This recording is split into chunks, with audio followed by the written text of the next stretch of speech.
YouTube. So I was doing some readings earlier and noticed some stuff about my Game of Thrones tarot deck and decided that now would be a good time to make a review. Now, this deck was one that I did not know about until I actually found it on Amazon. And I saw the price on Amazon was like $19, and the deck was beautiful, and the pictures, at least these pictures on the front, fit, and the people and their mannerisms fit. So my thought was, wow, this is going to be a really great way for me to remember the Rider-Waite-Smith deck without the typical Rider-Waite-Smith pictures, and to maybe, start the integration to another different deck without the typical pictures. Unfortunately, I can't say that I'm too impressed with the quality of the cards. But let me show you what you get first. You get this nice box. It's very, very pretty, very solid. It's a 2-piece box. And inside you got the little ribbon to hold the cards, and you got the little guidebook with the little ribbon to help you get that out. The guidebook is actually a hardcover book, and it's about the size of the Waite pictorial guide that came with my purple box edition of Rider-Waite-Smith. It has a couple new spreads in here, not just in the names, but in design. Like, you've got the Old Gods of the North, which is a leaf pattern.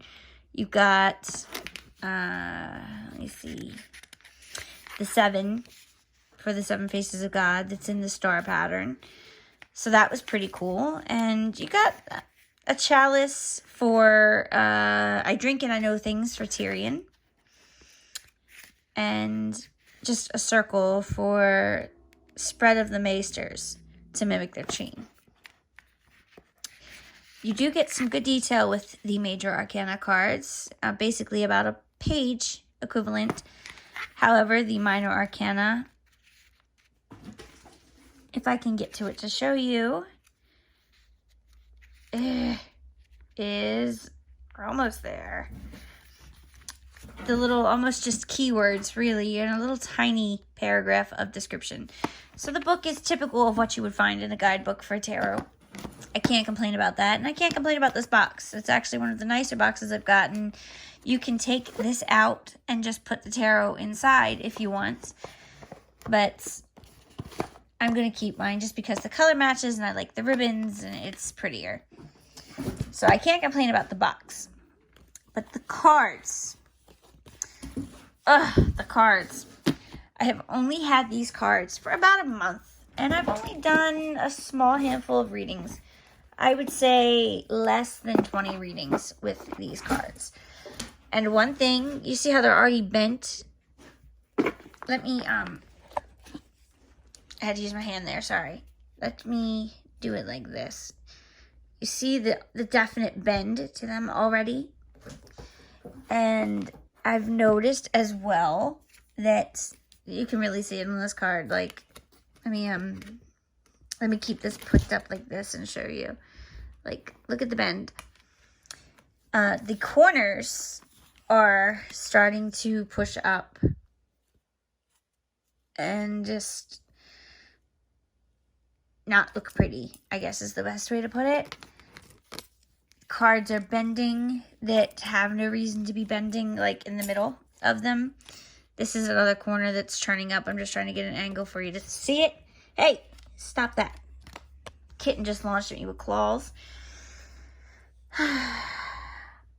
Getting too big for her britches. And it's my Ace of Cups in particular that I know is really messed up. This is the 3 of Cups. You can see how bent this one is. Like, the quality of the cards, for as much as I spent, this is one of my most expensive tarot decks. The only deck that I've paid more for was my Los Scarabeo Radiant Wise Spirit, and that was only $6 more. But the quality is light years away from these.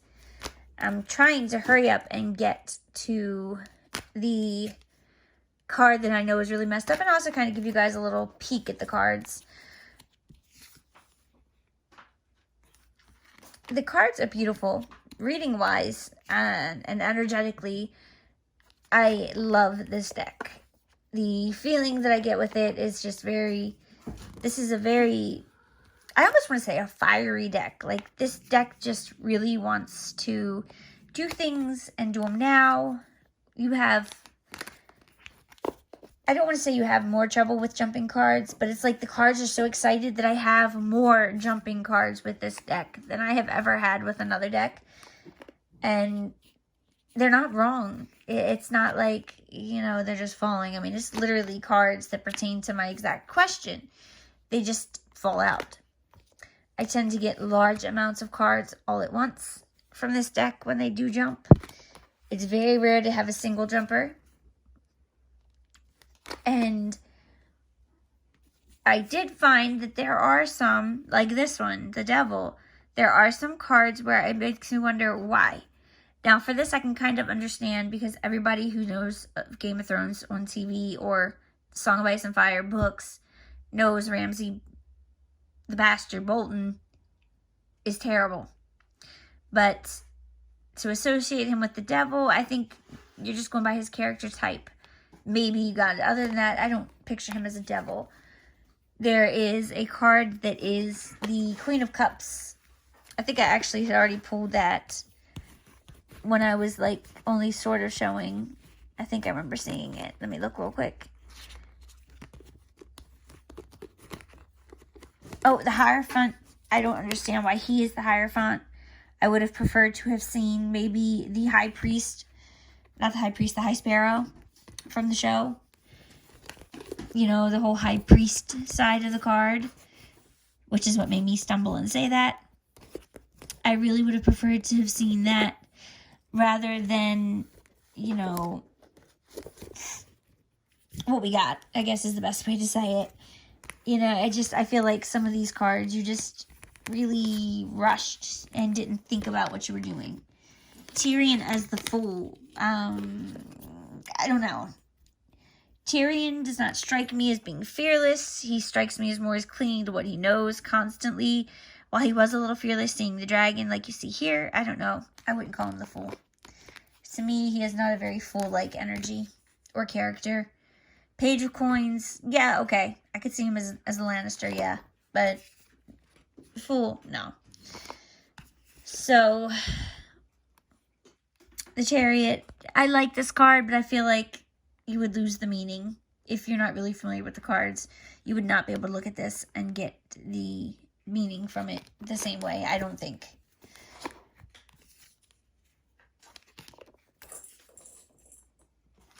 But I'm still looking for the Ace of Cups, and I'm just going to go ahead and make this a flip through video because I don't think I've done a whole flip through of this deck yet. This is my Ace of Cups. Okay, now look, you see that definite line across the ace and up the side here. I'm going to trace it with my finger and then put it back up and let you see it again. You see that? The whole card is bent there, and there is no reason why. This is a brand new deck, and I'm very disappointed in this. I feel like this is just very low quality cardstock. I will also say the Empress, Daenerys is the Empress.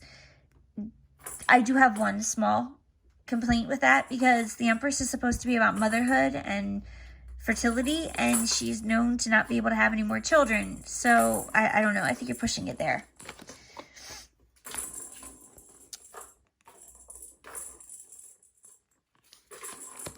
I could say Sam is Temperance. Here's the Sansa Queen of Cups card. Now, Sansa is just very stuck up. She lets her emotions make her do stupid things, like telling Cersei that they're leaving King's Landing and getting Ned Stark killed. I would not associate her with the Queen of Cups, who is a woman of great imagination and of great building and control of emotion. I can't put those things to Sansa. But she is so exactly the opposite that it does still make me remember what it's supposed to be. Which I will say, most of these cards that don't fit, that's how they are. They're so terribly not fitting that it makes you remember.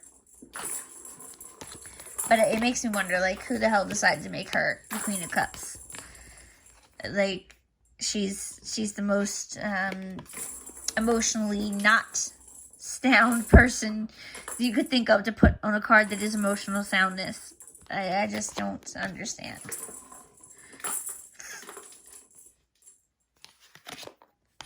But this, I mean, I love the deck. It is beautiful. I just really wish that the cardstock quality was a little bit better. Maybe match the box in quality. I feel like this deck is just a little too flimsy. And it's, I don't know. I don't feel like you could really think that it was flimsy looking at it, but it's not holding up. Something is missing. King of Cups says Jon Snow. I can imagine that. For real. Because he is just... Think of how much of his emotions have gotten him in trouble. Like, he's learned to control them, but just think of it. Him as the Emperor, though, I'm not sure.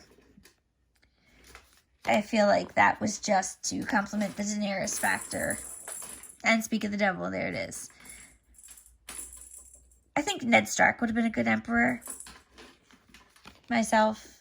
Just because that's the kind of image I pick up from him. I do not picture her as the Queen of Coins. I can't think of what I would have put her as. But not the Queen of Coins. I don't think so.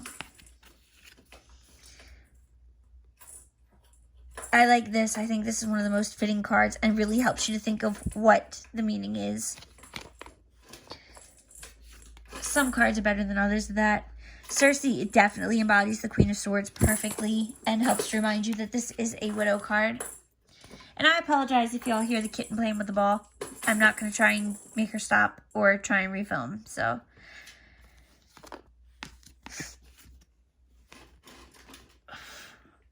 Sorry, blowing hair out of my face. We are almost done, I think. I want to say this Nine of Swords card actually gave me another element to add to a Nine of Swords. Now, we all know that Nine of Swords is like insomnia, anxiety, or you're feeling trapped in a worrisome situation. But if you notice, Grey Wind could easily break through those bars. He could chew through them, or it actually looks like he'd fit his snout and just push through. And he stays in the cage, which to me adds that meaning of your own fears or anxieties are what's keeping you trapped. So that's a little dimension I want to comment on. Like, I've never picked that up from another nine, and I don't want to apply it. But now that I've thought about it, like, it makes sense to apply it. So, if that makes sense to you. You wouldn't have thought about it, but it actually, the Nine of Swords can mean just that, even without the cage. Just that feeling of being trapped, and that feeling of being trapped making you so afraid that it keeps you trapped when you shouldn't be.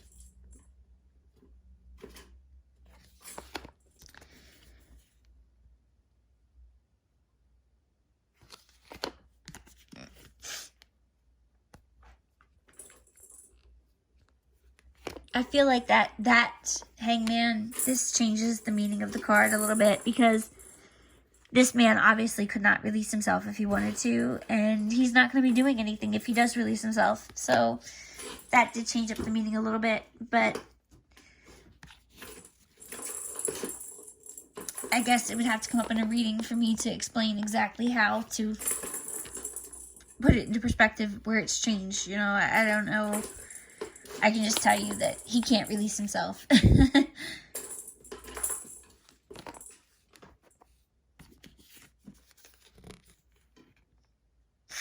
I wish there had been a little bit more diverse characters. I would have liked to have seen more unique cards or more unique characters than there is. You can only repeat the same character so many times before it gets boring. And unfortunately, this deck does border on being boring with the repetition of characters. So I will say that. But I'm not disappointed so much in the deck. I just wish it was a little bit better quality. I wouldn't trade having bought it for the world. I paid for the name more than anything, and I know that. So The Page of Cups with Bran Stark, he is the single most emotionless person now. So, I don't know. To put him on the Page of Cups, I don't feel that at all.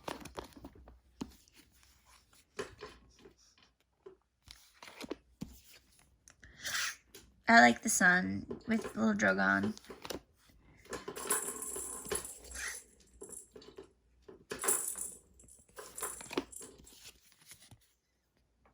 The Six of Spears also makes me feel like if you weren't already aware of the meaning deeply in your soul, that you would be very confused looking at this one.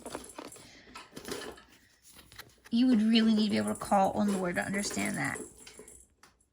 But this one definitely makes sense. If you watch the show, you would know they were reminiscing about their childhood. And boom, there you go, childhood. Some of the cards are a little bit more perfect and easy than others.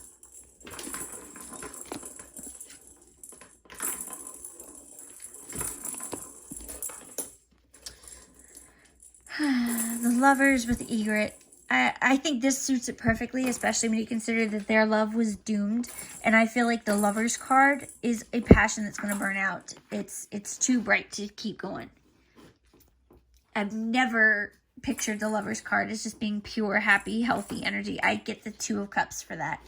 This is more of like an obsessive, I can't live without you, Romeo and Juliet type love card, in my opinion.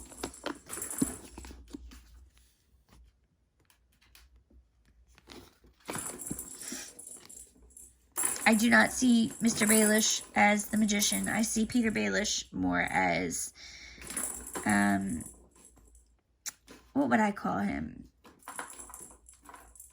I would have liked to have seen him on the Two of Coins as the juggler, but he is not the magician. He does not do enough for me to believe him as the magician, except for starting wars. But there you go. That is the flip through of the deck. I don't think I showed you the pretty backs, but I'm sure you picked it up watching the box. The back does not really allow for reversal. If you look, that's right side up. That's upside down. Like, it's pretty generic there. But all in all, this is a good deck. I would buy it again. I don't know if I would pay that much for it again, but probably so. Because, again, I'm paying for that name and that trademark. So I'd probably pay it again. The box itself is so pretty. It almost makes the whole thing worth it. I just wish, again, that the cardstock was better quality. But you can't have it all. You can't win everything.